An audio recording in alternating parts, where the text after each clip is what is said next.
Long time no talk. Hi. We've been off for a while. Hi. I have been waiting outside for the past week. Thank you for letting me in. This doors lock automatically. I did not get the memo. I got the smart locks, No but show. I forgot to give you a key. Would have been nice to have known.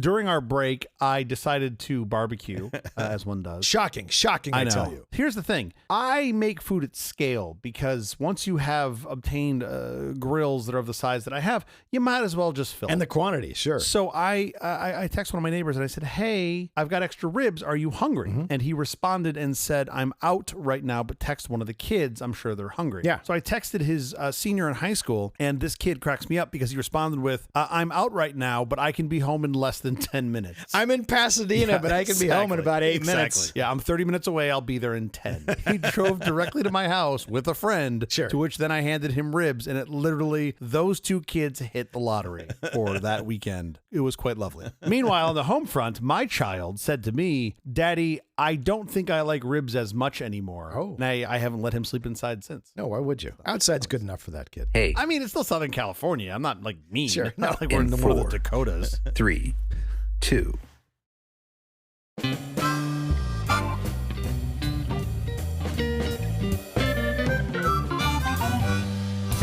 The Apple Company presents a truly terrible podcast. Welcome to Nonsense Season 3, Episode 58. I'm Jeff Parker. I'm Sheldon. This is our take on the week's business, tech, and entertainment headlines. This time, vaccine skepticism and outright defiance fuels measles outbreak in Utah and Arizona. It says it right there in Utah's state motto, live free and die sick. Tesla Roadster, refund rage. Sam Altman demands his money back. Yeah, I'm pretty sure Elon's going to pay him back in just nickels. Boxes and boxes of nickels. The scary correlation between melatonin and cardiac events. I mean, look, they should really stop making those pills out of butter. Also, our big story later this week is about cochlear implants, how new tech unlocks the full spectrum of sound. Which is totally different than the cochlear implant show that we were going to do. That's for the after hours. It's election day in the U.S. If you're in California and you're voting for Proposition 50, be sure to get your ballot in today. If you're voting against Prop 50, you, of course, have until Wednesday to turn it in. Yes, of course, yes.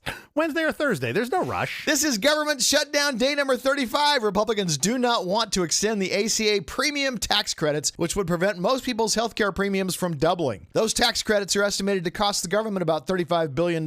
However, the shutdown itself, which started on October 1st, has already caused a permanent loss of at least $7 billion were it to end now, and $14 billion were it to drag on for an additional month. And that's money we're not getting back, right? This isn't like stuff that was No, deferred. that's permanent loss. It's like loss of GDP. That's just gone forever. Yeah, okay. We have almost lost half the amount of money they're trying to save. Well, we will have. Yeah. Fantastic. How's your week going? Do I ever get like a warm lead in on this? Never. Why is it always, there's a giant meteor headed for Earth? How's your week going? How's your week going? Just once. I want it to be a soft, just once, just something happy, some Ada Lovelace day or something. Barkley says hi. How's your week going? My week is I miss doing this show. I'm glad we're back. We were off last week, which My fault. Well, no one knows it, and that's my fault because I was very excited to deliver a very brief show highlighting that we were out since you had to partake in Dodger festivities, Wow. and I just couldn't get it produced and released. So I apologize to our listeners and to you for not having an episode All good. out. But I spent that time doing something very important, extremely important. Yeah? I put my head inside a computer for pretty much an entire 5 days and tried to figure out how Arch Linux works, since I'm sick of hearing you plug it every single week and not daily driving it. And I gotta say, and this really pains me to say, Oh, no. you're right.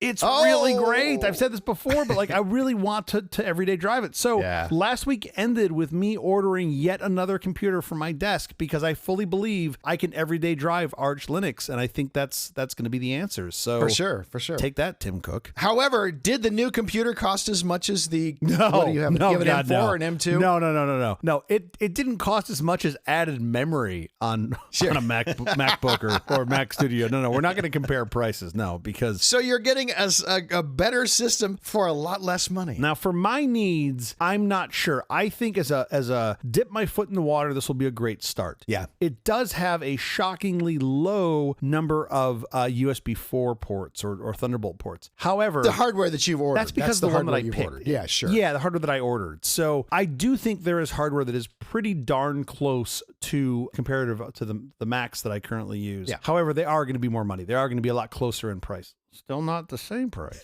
but closer in price. That's neither here nor there. There are some really awesome integrated, AI machines that I'm intrigued. Oh yeah, for that sure. do these insane amount of tops. That's likely what I'm going to buy as an everyday machine, but I can't run Mac OS on those. So first things first, I got to make sure I can everyday Arch. Yeah. And if I can everyday Arch, that'll be my next machine. I'll probably have one of those in the next 6 months. Yeah. Neither here nor there. Nobody cares. Halloween was last week. I was going to say, did you have a nice Halloween? We had a lovely Halloween. My kids are still of the age where I can tell them what to do, and they have to do it. And that was a blast. They had their daytime costumes, because we have daytime and nighttime costumes. Daytime costumes, we were all ghosts, which was lovely. I was a very specific ghost. I was a ghost of the 2025 Detroit Tigers postseason. Okay. That was fun.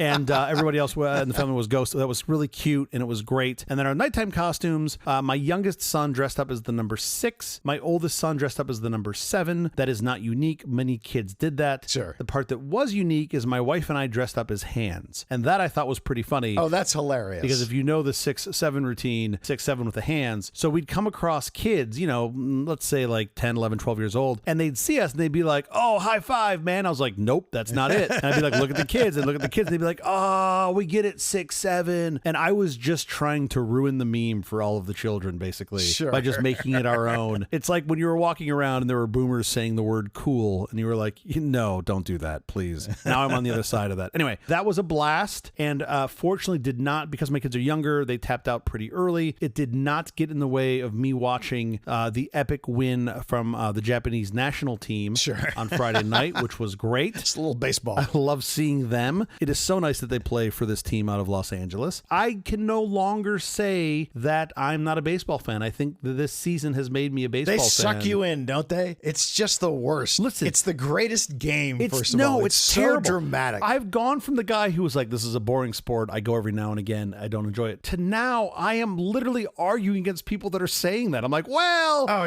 it's kind of crazy. The bases were full. There was one. I'm like, what am I doing? I'm the other guy now. So tense. And it used to be like, it's not every other sport, the ball never dies. Yeah. Right? In basketball. Yeah. Until you have a timeout or something like that. The ball is live the entire time. And hockey, you have this live puck the whole time. Yeah. And baseball, it's like, ball's live, ball's dead. Yeah. Okay, everybody quiet for a minute. Let's think about this. Okay, let's throw another pitch. Yeah. Ball's live, ball's dead. Yeah. And it's like, well, how much fun can this be? Yeah. But there's so much tension and stress and all the things that it's so great. What's more nuts is I went to, as I described here on the show, the best overtime game. It's overtime, right? That's what they call it. Extra innings, you mean? The best overtime game of the postseason. Sure, whatever. The best overtime game, extra innings game of the postseason when it was the Detroit Tigers playing against the Seattle Mariners. Oh, sure. 15 innings. Sure. Just my heart was beating out of my chest. And I was like, this is going to be the best game of the year, if not the decade. And then in the same season, the Dodgers go 18 innings in this epic battle. Yeah. And I'm like, this is kind of nuts. It's the second 18-inning game I've sat through for the Dodgers in a World Series hunt. Right? I just feel bad for your and the other 59,000 people's bladders.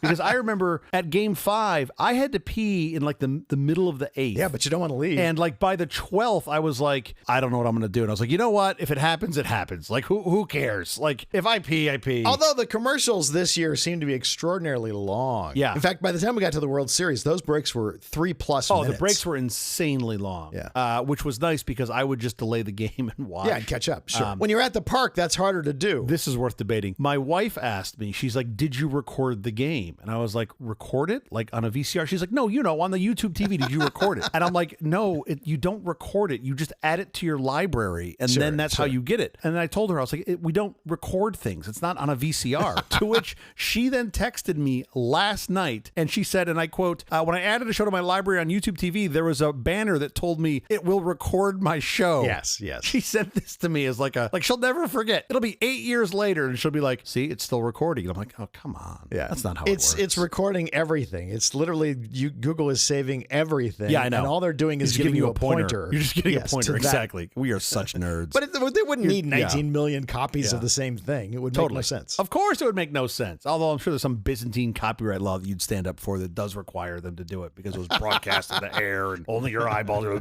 blah, blah, blah, blah, blah. Anyway, I had a lovely week. I really missed recording last week. It was for good reason, because I don't think the Dodgers would have performed as well if you weren't there and present. Yelling and screaming. Screaming. But it was a great time. How about you? How was your week? I'm pretty sure I know what you're going to say. Go. I'm going to just grab back to Halloween and say Halloween in our street is so sad. Yeah. We used to have all these kids, they'd go up and down the street and they'd trick or treat, and that was all really fun, and we loved that. Lively street. Eventually those kids got their driver's licenses. That was really fun. They were all driving their cars, visiting each other. Now the street is quiet. It is dead. Those kids come home with their kids for like Thanksgiving. Oh, wow. And so it's a little bit heartbreaking how quiet the street has become. Yeah. Nobody trick-or-treats here anymore, which we loved seeing the kids in the costumes in the tree. And so we'd up our ante, we'd go with the big candy bars and things would get bigger, and eventually it'd be like give away a big screen TV. This year we were giving away Lamborghini Countachs. Couldn't get any kids to come. Do you have anything newer? Exactly. I'd show up for a Countach. They had no interest in stopping here to trick-or-treat. Yeah. And then of course the Dodgers was just an extraordinary experience. They are, as they have proven, they are unquestionably the best team in all of the MLB. Yeah. By one run. I mean, by one very slight tap of home plate. I mean, it's crazy how close those things were. It is always the case. I've watched my teams win championships numerous times. Sure. And every single time I come away with the exact same feeling, which is there are so many moments where you have to get lucky. Yeah. Where it's just a completely a matter of luck. You got lucky and the other team didn't. And sometimes when you don't make it into the final game, it's the same thing. It's like the luck just happened to not break our way. It's fine. Well, yeah, I agree. You need luck. You also need, or at least it sure does help when you have the occasional Rojas show up and just smash a ball out of the park that no one expected. Oh, sure. But they have that too. I know they have that too, but I wouldn't say that was luck. I would say that was Rojas being like, all right. Right. We're the greatest players in the world. They have the other greatest players in the world. There is just something about it that is pure serendipity. It's nothing you can control, and sometimes things break your way and sometimes they don't. You can't be heartbroken when they don't. Sure. You can't be too proud of yourself when they do. You had moments of luck, but it's still so fun. Next to the bronze statue of Freddie Freeman, I hope they also put a bronze statue of Rojas and one of Kike's hip, which I'm pretty sure was destroyed when he got run over in the outfield. Oh my gosh, Kike was on fire. Yeah.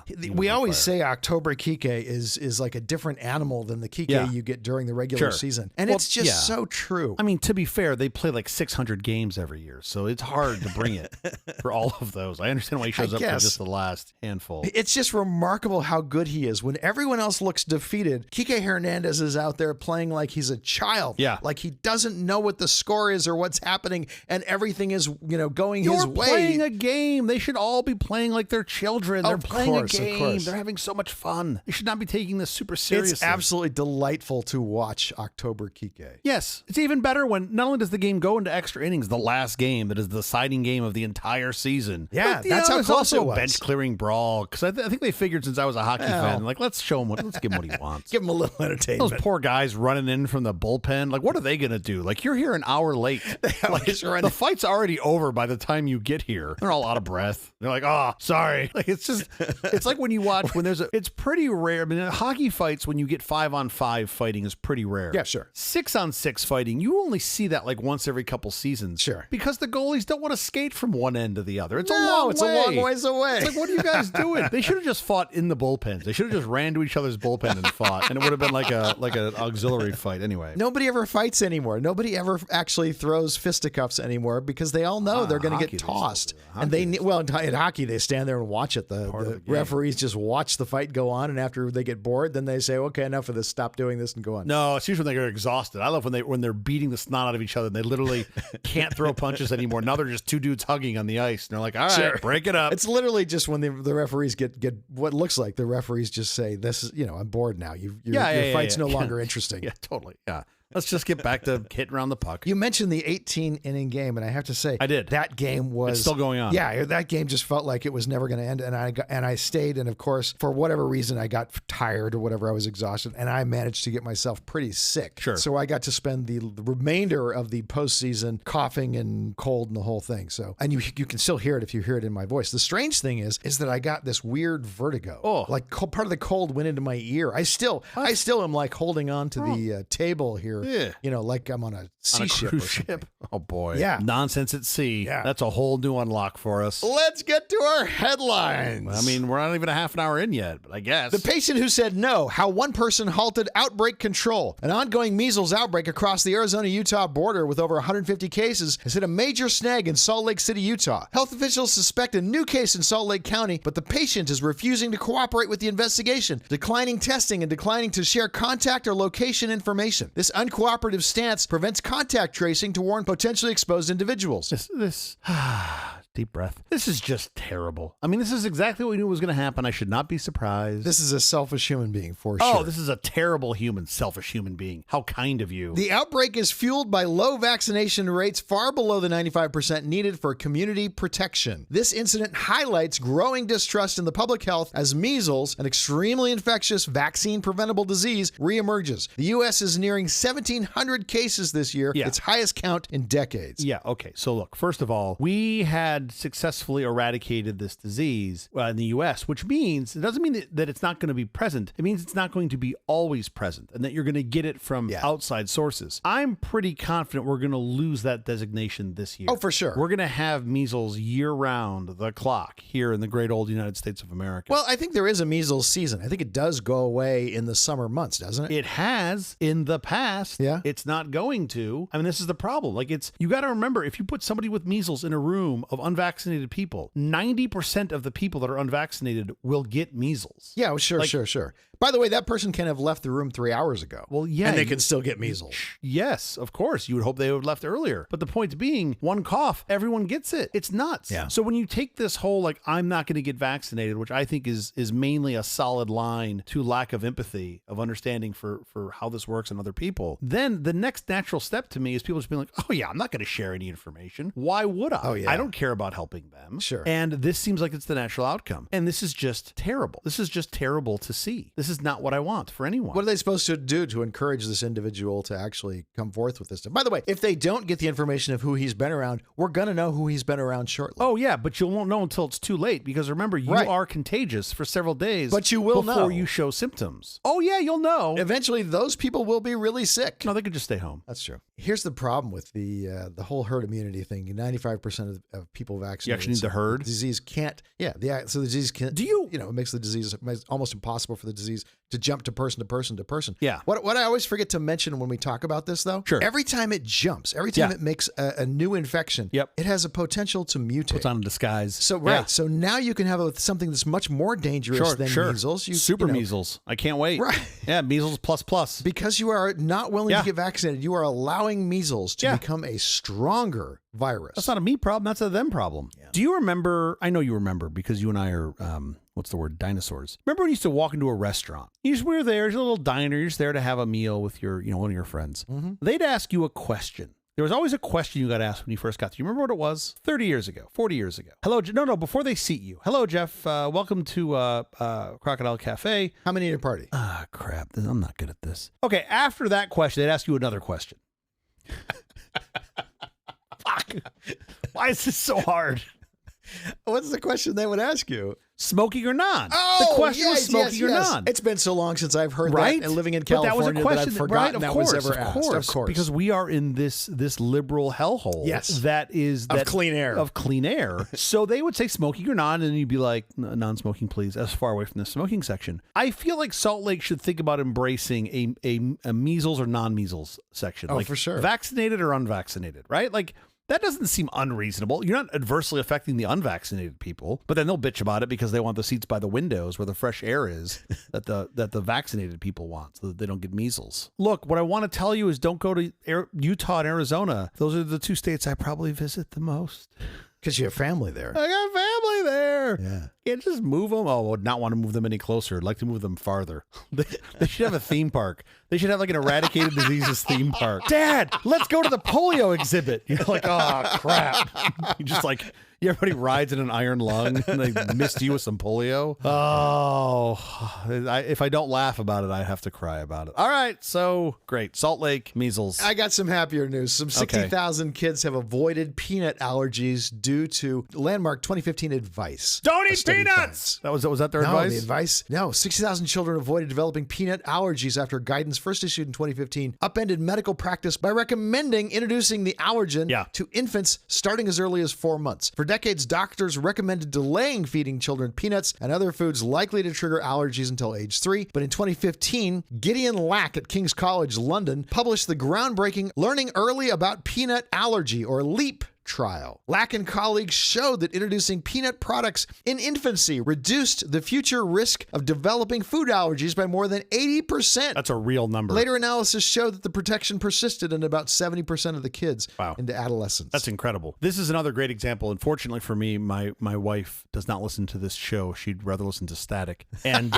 this is a great example of where when we had kids and I didn't do anything really to become smarter as a person or a parent, my wife was like, oh, you got to introduce them to these things. And I was like, what? That doesn't make sense. She's like, no, this is the guidance. And my understanding is, and certainly don't take any medical advice from me, my understanding is there's only really one thing you should not give to children under the age of 2. Do you know what it is? Cigarettes. Cigarettes and heroin. The answer is cigarettes and heroin. You want to introduce them young so they build up a tolerance. Okay. You don't want them to beat the weak one at the junior high prom.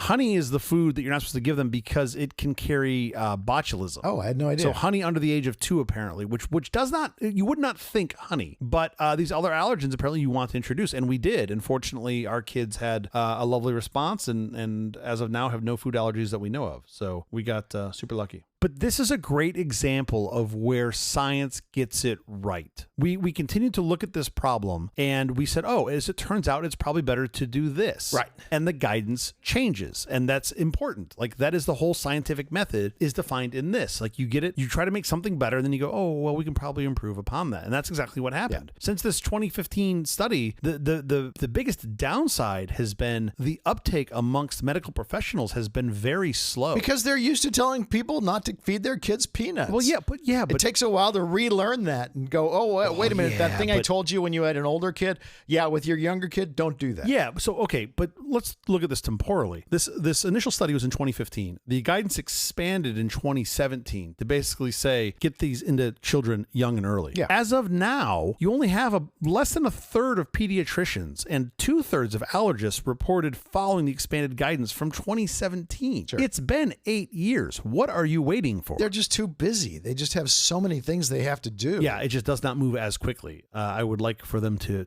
be able to focus on more of that. But the data we have so far is great. But now you as a listener will know if you have young kids, peanuts, peanut butter, whatever it is you give to a 3-month-old. And by the way, you don't need to give them much. They just need like little tiny tastes of like peanut butter. I think you want to introduce also milk-based proteins and soy-based proteins, tree butters, things like that. Just start them out. This is the beauty of science generally. Yes. When John Kerry was running for president and everybody was saying he's a flip-flopper. He had this position, then he had that position. This is a desirable thing. When you have more data, you know more. Yeah. And you should change positions. You should learn to go with wherever the data leads. Especially as a leader. Where's my $50,000? Sam Altman can't even email Tesla about his Roadster. Sam Altman from OpenAI is reportedly seeking a refund for his deposit on the Tesla Roadster 2.0. The car first announced with futuristic features like cold gas thrusters back in 2017. Altman placed his order in July 2018, putting down a significant sum, initially $45,000. He joins a growing list of original depositors frustrated by the lack of progress on the hypercar over the past 8 years. When Altman attempted to email Tesla for his money back, he found the associated email address had been deleted. Other early reservation holders like streamer Marquez Brownlee have reportedly found getting a refund difficult, often needing to resort to calling the company directly. The situation highlights the ongoing wait for the long-promised high-spec electric vehicle. I mean,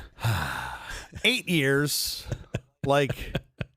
First of all, the fact we've been talking about this and the fact that there's like this, the daddies are fighting now on Twitter again, and Altman and Elon are yelling. They're going to give him his money back. He got it back. He got it back. Afterwards. Elon Musk wants you to know that Sam Altman got his refund on his first Tesla Roadster. But like, that's just a distraction. Like the distraction of like, yeah, you got your money back. You took a couple days. It just was hard to do.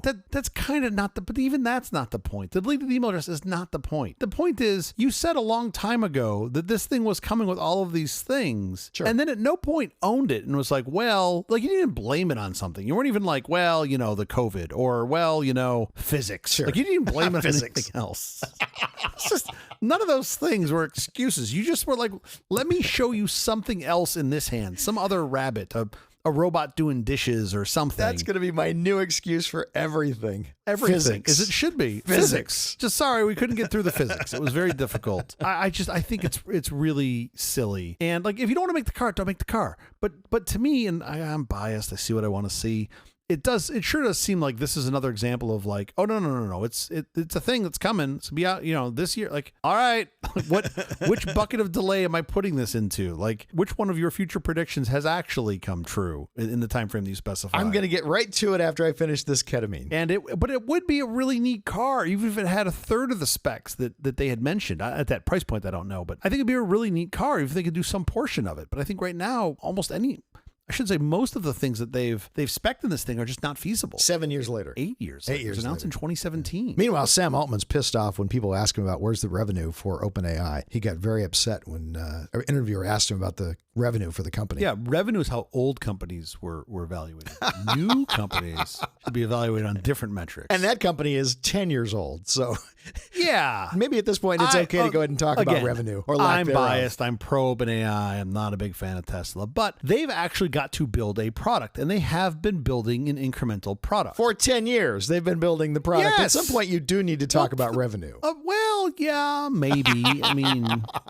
I don't know. Meanwhile, Waymo says it's planning on launching commercial robo-taxi services in 3 new cities, San Diego, Las Vegas, and Detroit. Yeah, but those are a lot less interesting because the problem with those is, especially as a commercial taxi service, you're going to get in, have your ride, and get out at your destination. You're not going to have any of the excitement of, am I going to die? No, and that's true. the problem. With a Tesla solution, at any moment, you might just die. You could be dead. And it's like, so when you get to your destination, not only have you arrived, but it's like you hit the lotto. And I think that Waymo hasn't figured out how to capture that thrill in the vehicle experience. 500 Waymos we have in Los Angeles now. Here's the thing. If you were to ask me, let's say 10 years ago, which of these towns would be most likely to deface 3 Waymos? And you said San Diego, Las Vegas, Detroit, Los Angeles, San Francisco. Yeah. Detroit would have been the top for of my sure, list. 100%. Right? Meanwhile, There aren't Waymos in Detroit yet, in all fairness to Los Angeles. I know, but LA's already lost that bet. Yeah, kind of embarrassing Don't for hurt the us. Waymos. What did they do? What did they do to us? The hidden heart risk in your nighttime pill. New research suggests that long-term melatonin use may signal an underlying risk for heart problems, specifically heart failure in adults with insomnia. A study analyzing health records found that adults regularly taking melatonin for over a year had nearly double the risk of developing heart failure compared to non-users. Researchers emphasize that the supplement itself doesn't likely cause heart issues. Instead, the chronic need for melatonin to manage sleep could be an indicator of existing cardiac stress, as insomnia itself can increase blood pressure and inflammation. Experts advise that anyone using melatonin long-term should discuss it with a doctor, as supplement safety and regulation are variable. Yeah, and sometimes non-existent. Of all the heart problems to have, heart failure sounds like a bad one. My dad had it for like 14 years. And the way this affects your sleep is really fascinating. I have a family member who recently went through a 2-week-long cardiology detection device. Like it basically just tracks your heart. And they found that at night, their heart rate would go as low as 19 beats per minute. Oh my. That is crazy. I would think your blood pressure would go up because the reason what heart failure is you're not pumping enough blood to feed oxygen to oxygenate your organs.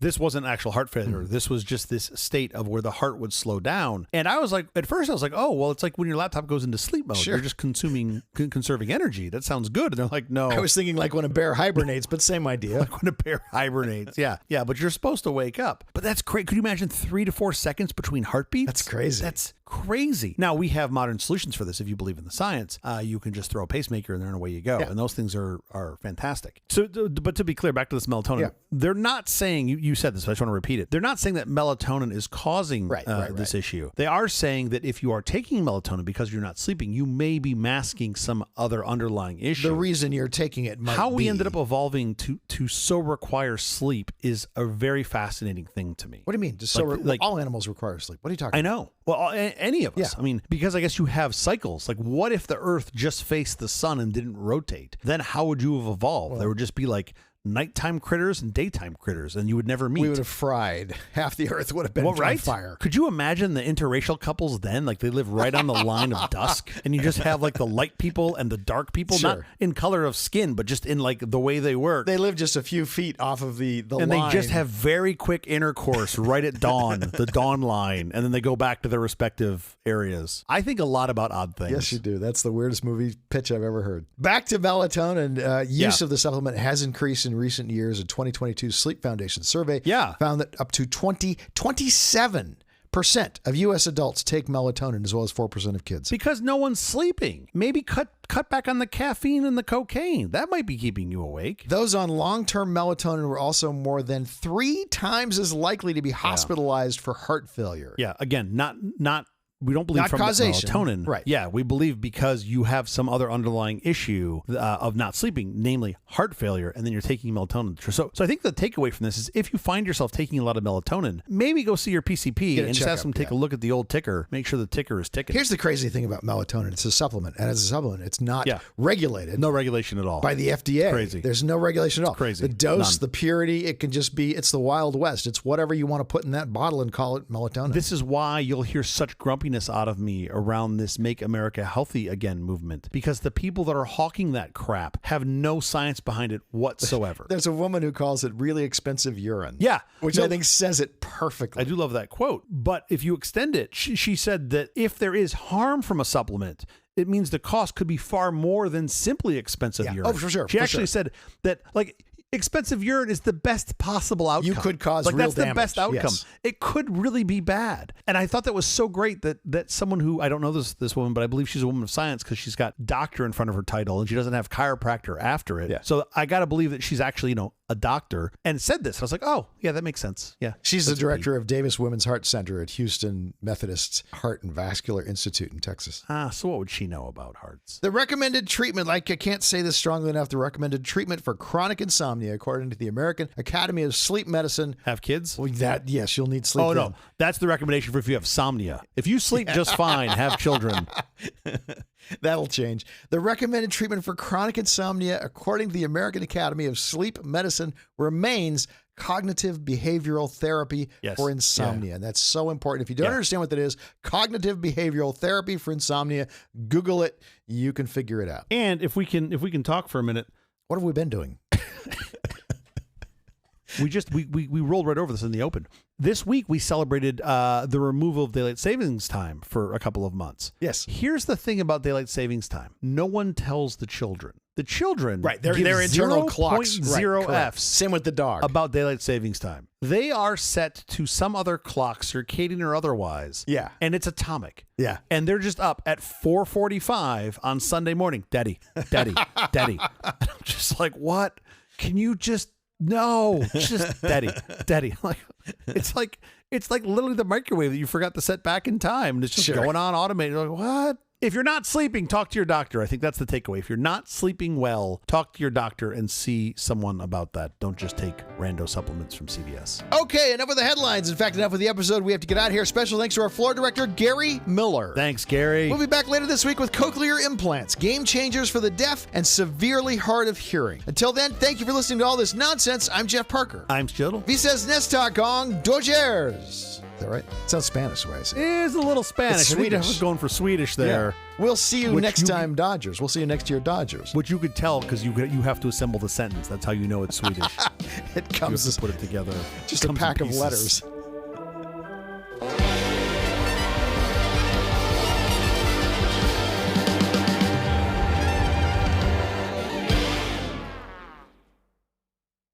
The Timex Sinclair ZX 1000. This new computer from Timex represents a major breakthrough, a real computer at an almost unreal price. Wow. What makes it possible are their advances in microchip technology and computer circuitry. As technology increases, price decreases. Wow. It happened to the calculator. It happened to the digital watch. Now Timex has made it happen to the computer. Wonderful. The Sinclair 1000 allows you to use your own TV as a display monitor and your own audio cassette recorder for storing programs. I just think that's comical. For under $350 in today's money, you get everything else you need, including step-by-step learning guide that'll have you running programs within hours, Jeff, Yeah. and writing them within weeks. Take the over on that. Pre-programmed cassettes from the Timex Sinclair 1000 are available on such subjects as education, finance, and entertainment. And for under $170 in today's money, you can add an additional 16 kilobytes of RAM. That's 16,000 bytes of RAM that will let you do further advanced programs. I don't know if you shopped for RAM recently. It's not much cheaper now. It's always the same. They just leave it the same price. It's just, they don't care. They change the K to an M, the M to a G. It's all the same. I don't know what happened. RAM just got extraordinarily expensive in the last year or so. That's just got to be some collusion, but I digress. The power of computer is within your reach today. Visit your local retailer or call their toll-free number to find the Timex computer dealer nearest you. Yes. When was this? I know you know this 'cause you were- $350 in today's money, and I'm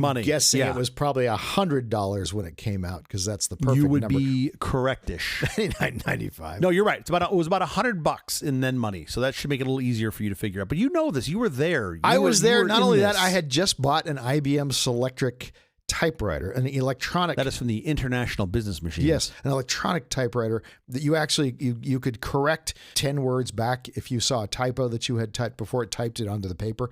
You could go back and you could correct that word, that typo. And that's the kind of buffer that you had. And I bought that so I could write college papers. And it was like, oh my word, I can't believe I get to go back and fix things before they're actually committed to paper. This is so wonderful. Like 2 minutes later, this thing came out. Yeah. Did you have one? Did you have a Sinclair? I didn't have a Sinclair. No. I spent my money on the IBM Selectric. You already bought into the other camp. Because you know what they say? Yeah. Nobody gets fired for buying IBM. Well, I would have fired me because this Sinclair was a much better device. Although this didn't come with anything that typed. It was just... Well, what I've heard from people that had these was that they didn't perform great. They would overheat. And then if you wanted it to work for any reasonable period of time, you had to like put it in the freezer and chill it before you would use it. It's an actual anecdote from someone that they told me. I have a friend who forever would not get a new computer. And when he wanted to compile something, he would go to the freezer and get out a bag of peas and put it under the process. And it would Wait a minute. You don't do that? What do you do? It would make me nuts. Sure. That I just couldn't buy a new computer for him, but he didn't want a new computer. Yeah, use the peas. What year do you think this was? Well, I think probably this was, I can tell you because I was in school. I can tell you about when I was in school. Yeah. This has to be like mid-1982. Yeah. Oh, mid-82. You're getting to the month.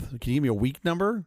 I probably can. I can tell you. Guess your weight? Yes, Are we at a because carnival now? No, because I bought my Selectric to go back to school. Going into school. Yeah, in what would have been 1982. How did you bring your Selectric to campus? Because you had to fly, right? Yeah. To get from home to school. Oh yeah, you drug it in the giant case it came in that was like 17 Did it come million. in a case or was it a box? Did it come in like a travel case? No, it had a travel case. Wow. Did it have wheels on it? It should have. I mean, it was heavy. I just want to see a picture of a young Jeff Parker walking out of LAX on a TWA flight carrying some giant 40-pound Selectrics. In the history of IBM, they have never made a product that just didn't weigh 1 million pounds. I mean, they're built to last forever. They have meat scales from the 1940s that they still support because they're so well built. But wow, that stuff's heavy. Yeah, well, that's what makes it last. I'm mean, sure. You want the thickest metal you can get. And that's what they You had. just take old tanks and they just tear them up, old Abrams tanks, and they just shred them and make whatever. You are correct. This was 1982 was when this came out. Sad was from like late 82. So I think you're probably in the wheelhouse there with your mid 82 guess. Yeah. The Timex Sinclair.